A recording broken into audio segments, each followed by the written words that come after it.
Hello, I am Kathleen Ale, and I have worked for more than 20 years, closer to 30, in the area of pet loss and recovery, as well as something called compassion fatigue for the veterinarians. And I'm currently bleeding right now. Excuse me. What I have, well, let me give you an idea of how it all started. I was working, actually running an HMO psychotherapy department for humans, and my 2.5-year-old lab, Cheyenne, was sent to a specialty hospital because she had a lump that the local vet felt needed to be looked at. And his instincts were really good because she had mast cell cancer at 2.5 years old. And it was really difficult, of course, but in the process of her treatment, I met many people that were in similar situations to the one I was in, that were trying to get through a broken heart and continue to do the best that they could for their baby. In that time, I saw so many people that didn't know how to express their grief, and didn't know that they could, and didn't know that they should. And so I said to the owner of the practice, should you ever have a need for a grief group for pet loss, I would be more than happy to volunteer once a month. So he said, when can you start? And it surprised me a bit, and I had to make arrangements with my practice and do a few things to switch my schedule around, but that's where it started. And I started this group, and it was supposed to be once a month. And it was on a Wednesday night after work, so it started at 7 p.m. and it went till 10 p.m. And it was such a success as far as people joining in and wanting to be a part of it, that I moved it to 2 nights a week very quickly, and then 3. And then I had to determine what do I do with my practice? Do I continue as I have been and have this, nice paycheck every month? Or do I follow my heart and continue to do where I'm volunteering my time, because I knew that was what I was supposed to do. So I did. I left the practice and I started doing full-time pet loss support at this practice that I spoke of. And then other practices were calling. How they found out, I don't know, through the vets or through the clients. I'm not sure how they found out, but they found out. And so the timing of everything became my biggest challenge. So I took on, now I had speed forward a little bit, and I had left the HMO, and I had 3 specialty hospitals that I saw on a regular basis. Every week I saw them. I was there 2 to 3 times a week in each one. One was in Glendale, one was in Culver City, and one was in Ventura. As time went by, I started noticing that there were a cluster of symptoms that I saw at every hospital that didn't make sense to me, because it was irrespective of how crowded the hospital was, or the equipment or the machines that they had to work with. Some were very, very old and others were brand new. And but I saw in the veterinarians something completely separate from my pet loss, and that was what I termed compassion fatigue at the time, which was a term that had been used back in the 70s by human nurses. But it's the only thing that could come close to what the symptoms that I was seeing. And I started diving into research that had been done in Britain and in Australia, and around the States, not so much, but I took from them and I read everything that I could, and I eventually approached the American Animal Hospital Association in Colorado and wrote a book for them on compassion fatigue. And grief and pet loss is, of course, a big part of that, because when you work in that industry, you're constantly dealing with death and dying. And so that's what it ended up being, that those symptoms that I saw, that they had a name now, and that name was made more known by the AAHA, is what we call it, American Animal Hospital Association, because they did write the book, they did write my book, and published it and sent me all over the place, different states, even different countries, to promote it. And it was well received. And so that I have that as kind of the other half of my practice. And pet loss was never a place I wanted to have my income come from. I didn't want to make money from people's grief. But I was fine to take paychecks from veterinary corporations, anything about grief, and that they wanted to know if I could write for them or speak for them. Those things I got money from, but I didn't want to take it for the grief part. And that's what I've been doing, and Liz has joined me in trying to help one of the most difficult and painful things that I believe we as human beings can go through. The loss of these beautiful, loving beings that all they really want to do is love us.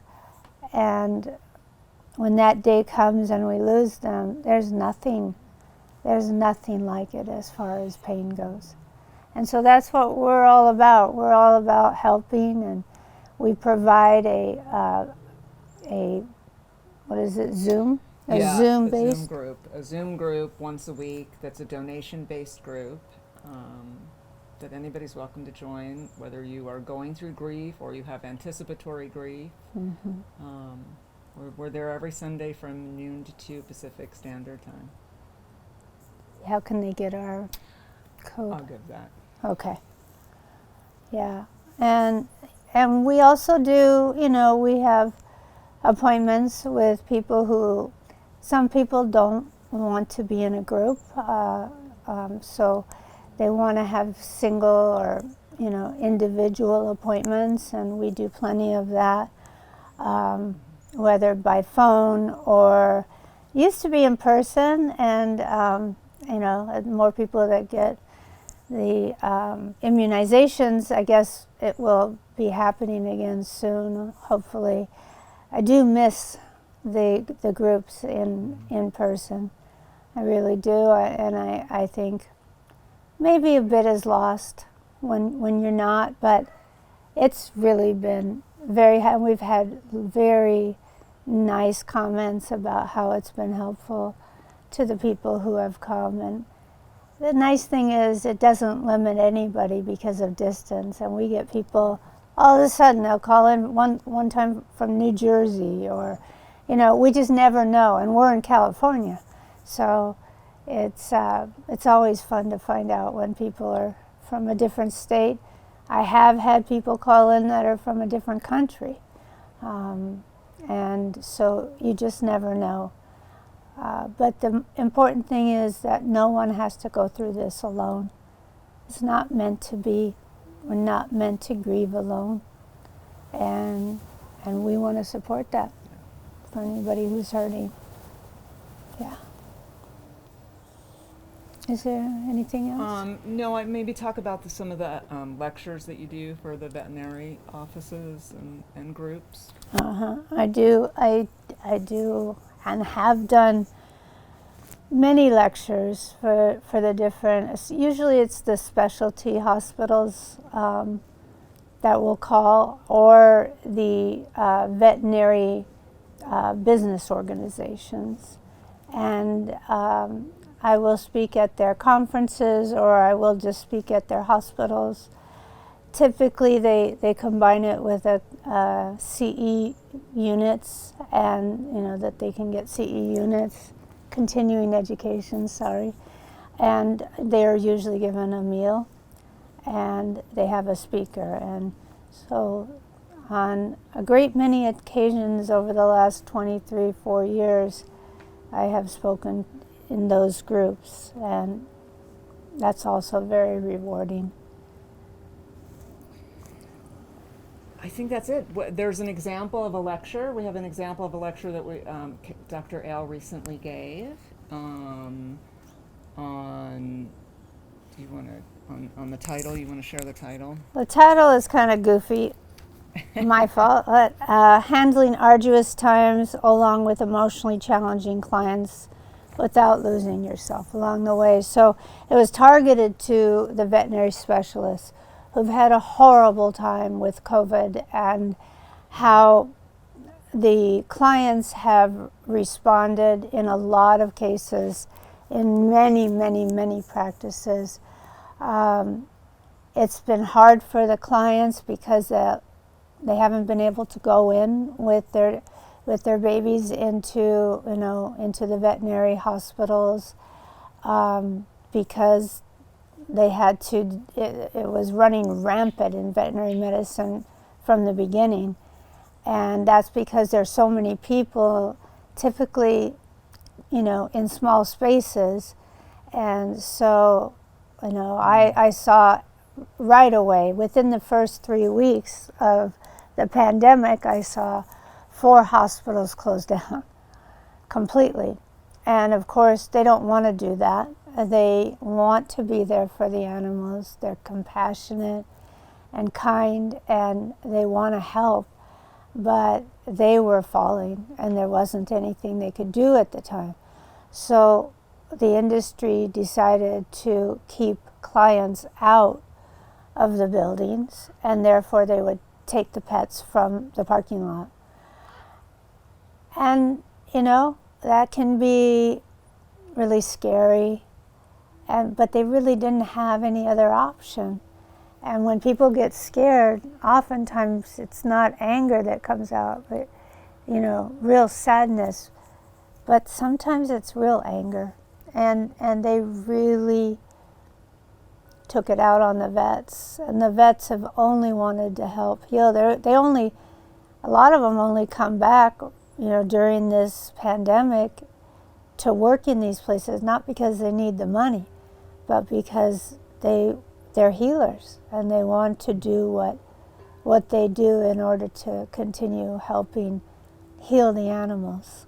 And we all appreciate that. But so many people, when they couldn't go in with their babies, some people became physical and calling them names. It's been a tough go, and as you guys all know, we don't know where we're at. We don't know where we're at in this arc, as they say. Are we halfway through? I don't know. Nobody knows.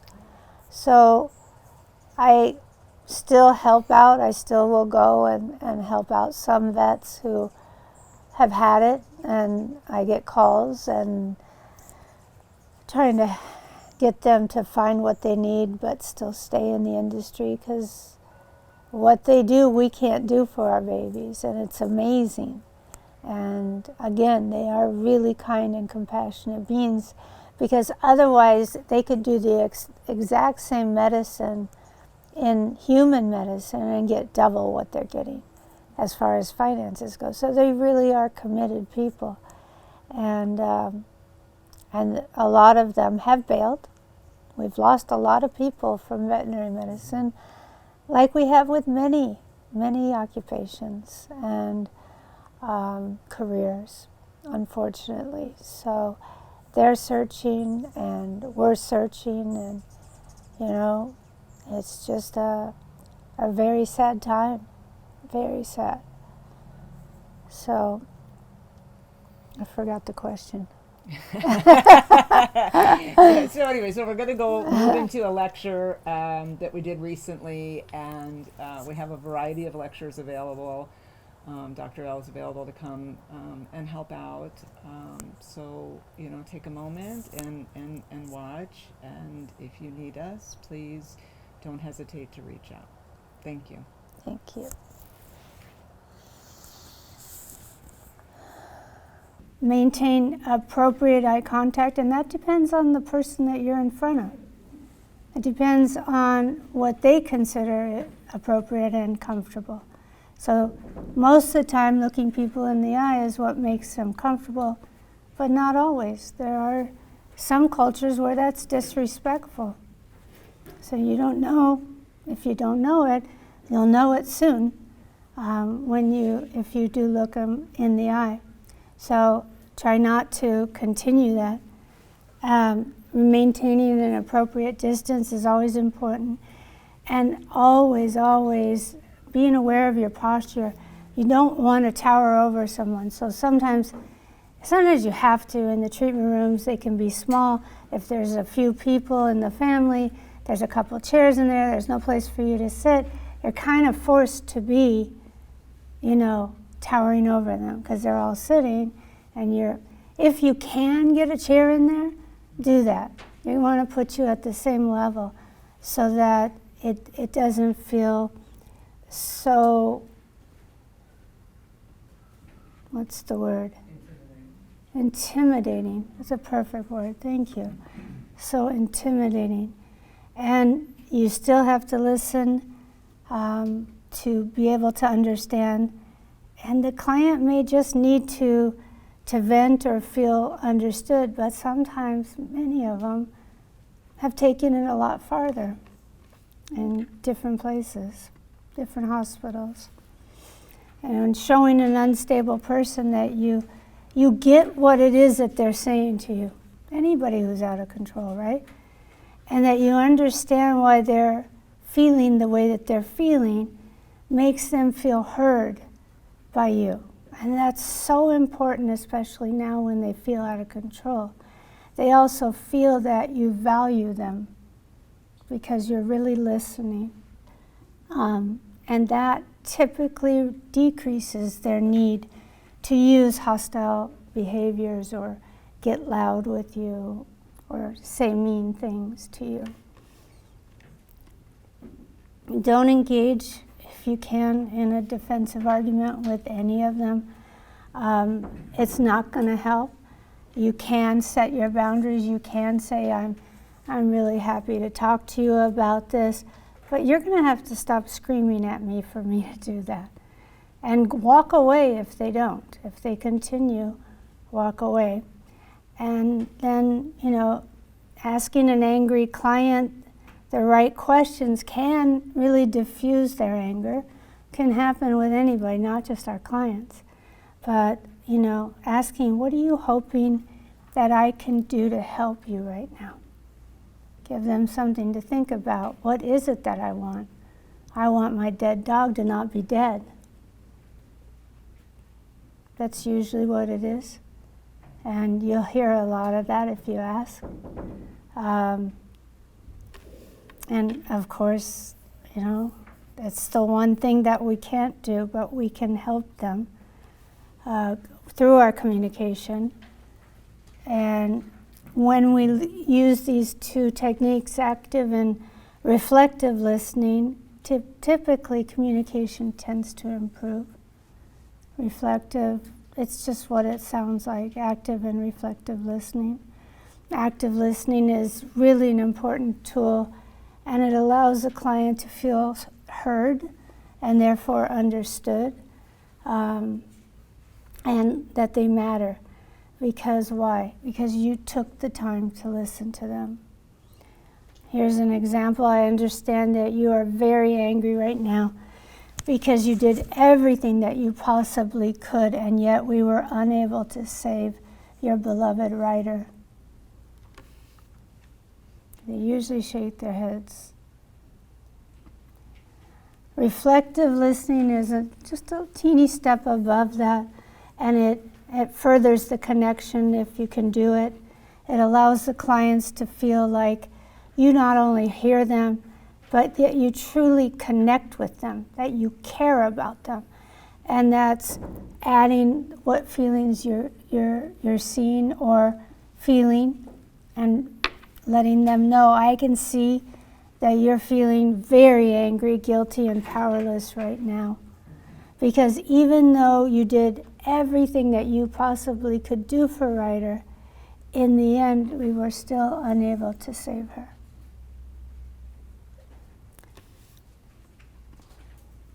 Feeling valued and understood, the client then begins to feel safer, and they therefore let go, typically, not always, of their defensive stance. It's important to take certain precautions when they get very angry. Get the client out of your lobby as quickly as possible, because they upset not anymore, what am I saying? When we go back to having clients in our lobby, and typically you want to get them into a treatment room or a condolence room, anywhere, and get them away. But you have to be careful yourselves when you do that. Alert the other team members that you're going into a room, let them know, and that you have an angry client. And I wouldn't go in alone, and I never, and I hope you guys don't do that when someone's really angry. Take someone in with you from the team. And there have been many cases where law enforcement had to be called out. Yeah. Remember that anger can be unpredictable. That's why you take someone with you. And safety must always be your first priority. I think as caregiving individuals, we don't always think first in that regard. It's not on our minds. We're thinking about helping. We're not thinking about, I've got to maintain my safety. But if we think, I have to maintain the safety of my fellow, members of my staff, then it's different. We have that. So coming to terms with that. Heated interactions with emotionally unstable individuals can arouse a lot of anger in us, in the people that work on this side. And it's normal to feel that. These people push us even before COVID, and after COVID, it's incredibly horrible when they want to get a response. They are vicious, or they can be vicious. They may not be vicious, but they act in a vicious way. And we can't control our clients or anyone else, but we can control how we react to it. And that can control how long it lasts and how far it goes, and whether or not you'll remain safe. Dealing with extreme anger, you always want to express empathy to all beings, but don't accept blame for it. And be aware of your feelings and remain as mindful as you possibly can. Being fully present right here, right now, in this moment is so important to your safety. You want to reframe things, change your mindset if you need to. And there's all sorts of situations that come up when dealing with angry people that we have to do that with. And you want to try to educate the client, but some of them, as you know, they're not open to hearing it. They don't want to hear it. But if you're kind and compassionate and, respectful, that's the best you can sometimes do. That's sometimes all you can do. Using someone's name in general and speaking in a soft voice can tend to calm them too. So rather than just, not saying their name, start a sentence with, with their name and say, Liz, I hear you and I understand. Whatever, but keeping your mind, being mindful also of your tone. We can say all sorts of great calming things, but if it's coming out in shouts, if we're shouting, our voice is raised, it's going to be incongruent, and they're not going to take the right message. To diffuse anger, you can try apologizing regardless of fault. A lot of times it has nothing to do with you guys at all. But for what the client is experiencing, I'm so sorry that you're going through this. That's okay. It's okay to say that. Lots of studies have indicated that apologizing does reduce lawsuits and settlements that have to be made, and defense costs, as it says. You have to be careful, though, how you word it, and don't accept blame. It's clear that you're upset, and I need you to know that getting to the bottom of this is extremely important to me, just as I know that it is to you. I'm so sorry that you felt like we didn't care. There's nothing harmful about that statement. But it can, doesn't always, but it can start the communications to leading to some healing. When you're dealing with someone who's out of control, I say, communicate like you're a robot.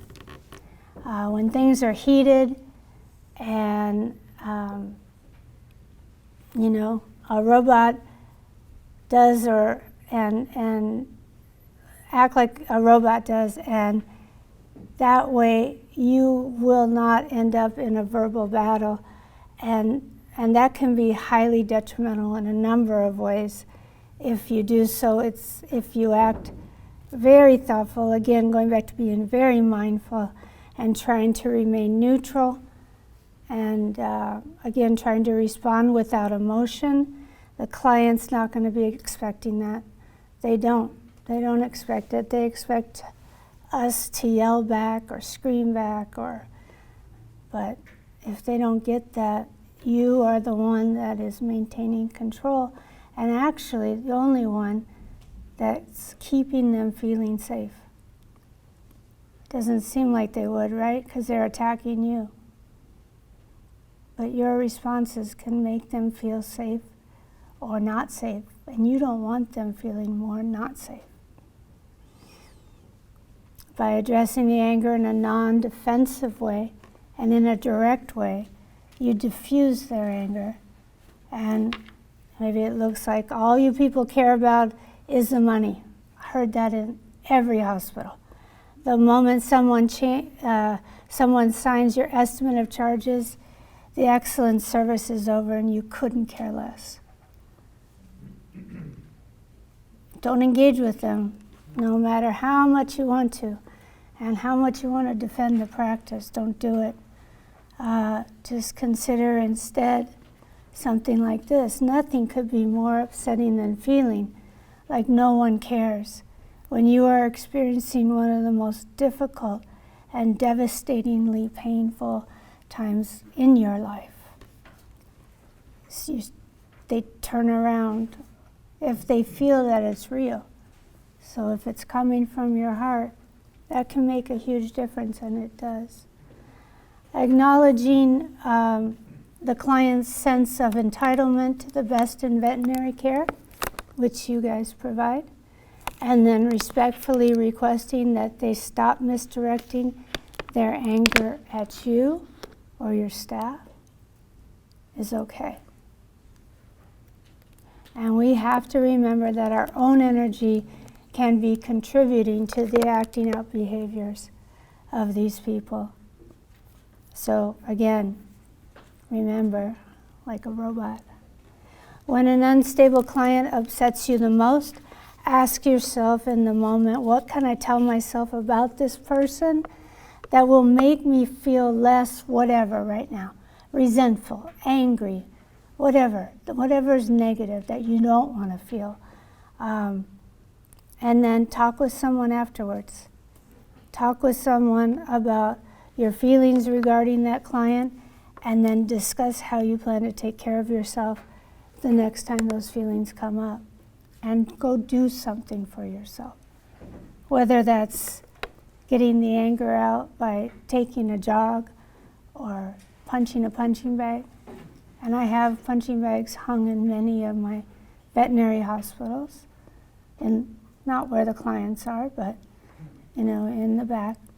And it can be a real release for many. Excuse me.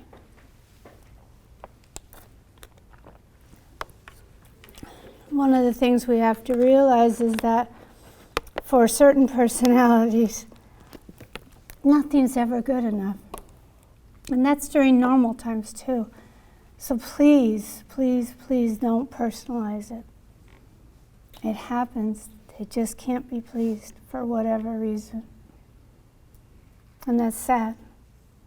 So staying focused, being aware of what your limits are, protecting yourself and your staff by removing yourself from a volatile situation if necessary. And as I've said, there have been times when law enforcement had to be involved. Some of the cognitive tools or behavioral techniques emphasize how important how we think is, and in how we feel, and in the way that we act. One flows from the other. So identify the thoughts that you're having that are causing you maybe unwanted feelings or behaviors within yourself, and ask yourself this: what is it about the thoughts that I'm having that are not helping me achieve my goals in this particular situation with this person right now? And now replace that thought with one that is more helpful or more realistic. How you think does affect how you feel and how you behave. And we all know that. If you find yourself ruminating or having unwanted thoughts, try some thought-stopping techniques. If you're having repeated negative thoughts, issue the command in your mind, not out loud, unless you're alone at home, of stop. And then replace that unwanted thought with one that's a bit more pleasant or a bit more realistic. Try reframing the situation.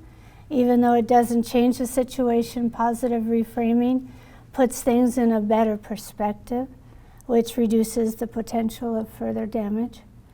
And it's often used to restructure cognitions. It also can reduce stress when it's done with humor. So some calming strategies for veterinary team members: practicing calming breath techniques. Do you guys all know how to do that? Yeah. Going for a brisk walk or a jog, practicing mindfulness, talking to someone that you trust and telling them how you feel, surrounding yourself with humor, and practicing progressive relaxation. Can you think of any others? Yeah, I just want to say, so the breathing thing, Yeah. Yeah, like if you're presented with somebody who's angry or upset, if you watch their body language, I know Dr. Ale talked about that, but if you watch people's body language, what's happening is they're getting very tight, very small, very tight. Like when I'm presented with somebody like that, I come from a slightly different background than Dr. Ale, but my initial reaction is to breathe for you. Is to like stop and just be like,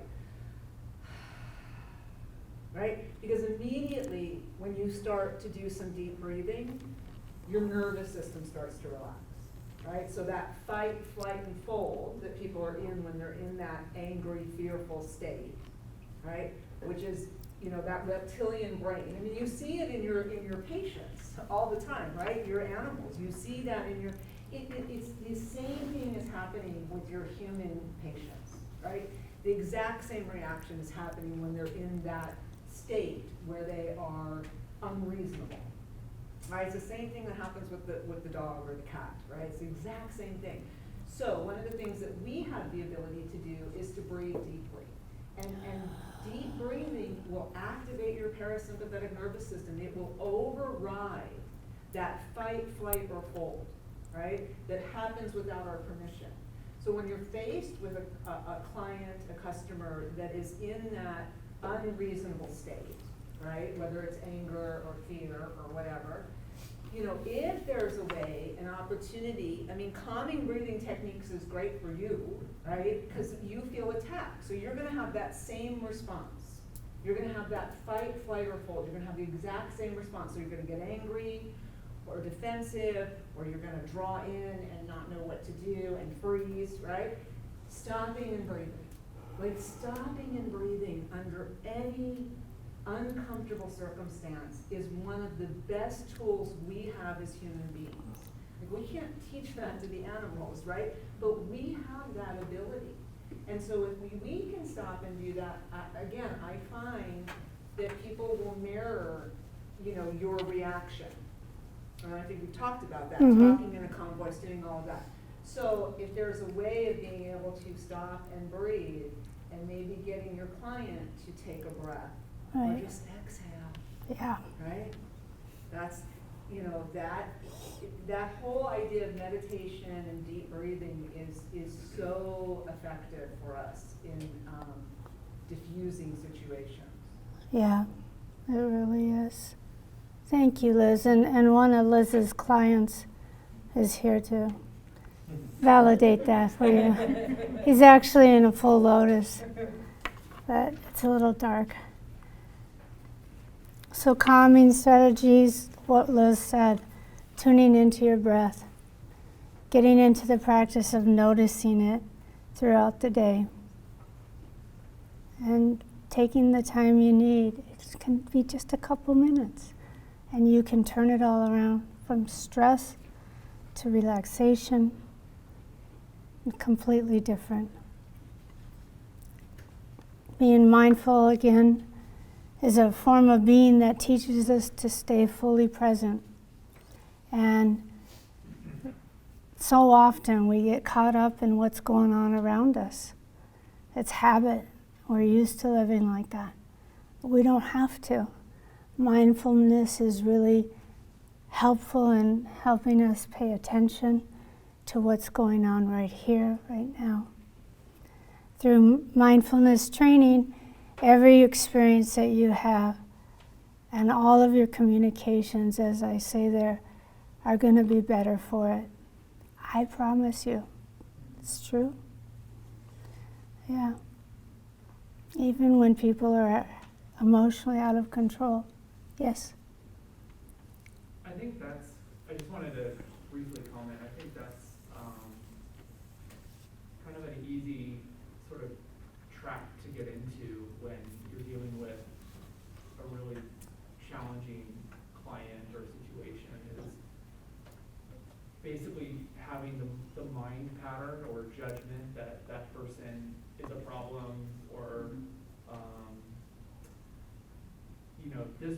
this situation shouldn't be happening, this client is being too difficult for me to deal with, they're the enemy essentially. and trying to kind of like reframe that judgment to echo what that last point in your slide is saying of this situation is an opportunity for me to kind of witness how I could potentially better myself or improve my own communication or breathing pattern or what have you. Right. It's sort of a, at least for me, it has been helpful. Yeah, I agree with you. I think it's an important thing that we do for ourselves, for our own spiritual work, whatever connection that we are connecting and learning from at the time. It's nothing but helpful. It's doing the right thing, but sometimes you also have to protect yourself during that. So it's all about balance. Yeah, that's so important. Thank you for bringing that up. So this is more about mindfulness. It allows us to really be fully here. And that is a lovely thing to bring to our families too, you know, not just at work, but to our families and friends, being fully present for them, and giving us the ability to respond rather than to react to life. It's totally different. It feels totally different, and a lot better. And we do so from compassion and from intelligence and from kindness. And personally, I just think that's how we should always strive, at least, to respond. It helps us in curbing a lot of impulsive behaviors. It's helped a lot of people. And in times of such great uncertainty as we have right now, we have never needed mindfulness more. And I appreciate that you're all still sitting here, because it's not always the most fun subject, but it's so important.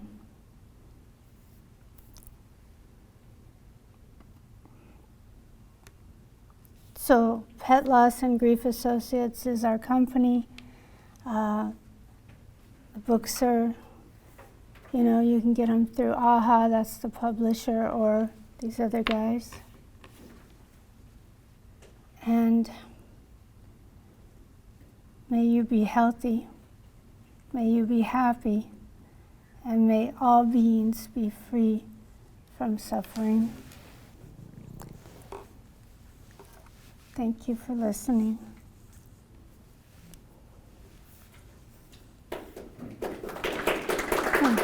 Thank you. So here's the book that Dr. Ale wrote, When Helping Hurts, Compassion Fatigue in the Veterinary Profession. This is a book that's used in 12 universities as a requirement in the veterinary courses, and there's actually been a couple of courses created around this particular book in compassion fatigue. It's a very helpful, informative book. It's really lovely to be read as a group so that you have an opportunity to talk with your colleagues about what's going on, and it can be used as a workbook. It's a great reference book, but it's also an excellent workbook. And it is available for purchase.